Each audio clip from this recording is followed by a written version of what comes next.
Awit 51, Dalangin paghingi ng kapatawaran. Ako'y kawaan, o mahal kong Diyos, sang-ayon sa iyong kagandahang loob, mga kasalanan ko'y iyong pawiin. Ayon din sa iyong pag-ibig sa akin, linisin mo sana aking karumihan, at patawarin mo yaring kasalanan.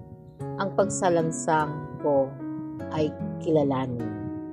Laging nasa isip ko at alaala, sa iyo lang ako nagkasalang tunay, at ang nagawa ko'y di mo nagustuhan. Kaya may matuwid ka na ako'y hatulan, marapat na ako'y iyong parusahan. Ako'y masama na buhat ng iluwal, makasalanan na ang ako'y isinilang. Nais mo sa aki isang pusong tapat, puspusin mo ako ng dunong mong wagas. Ako ay linisin, sala ko'y hugasan, at ako'y puputi ng walang kapantay. Sa galak at tuwa ako'y pupuspusin, at muling babalik ang galak sa akin. Ang kasalanan ko'y iyon nang limutin. Lahat kong nagawang masamay pawiin.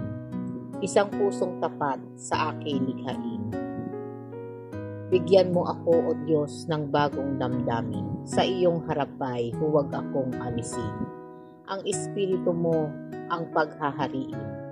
Ang galak na dulot ng iyong pagliligtas, ibalik at ako ay gawin mong tapat.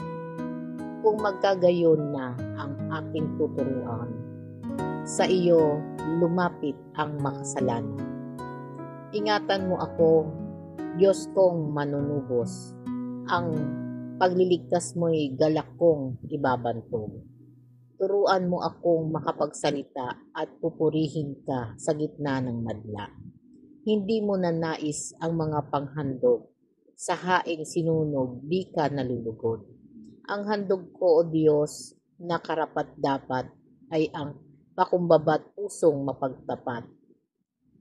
Iyong kahabagan, O Diyos, ang sayon, yaong Jerusalem ay muling ibangon, at kung magkagayon ang handog na hain, dala sa dampana, turong susunugin, malugod na ito'y iyong tatanggapin. Salamat po, Ama.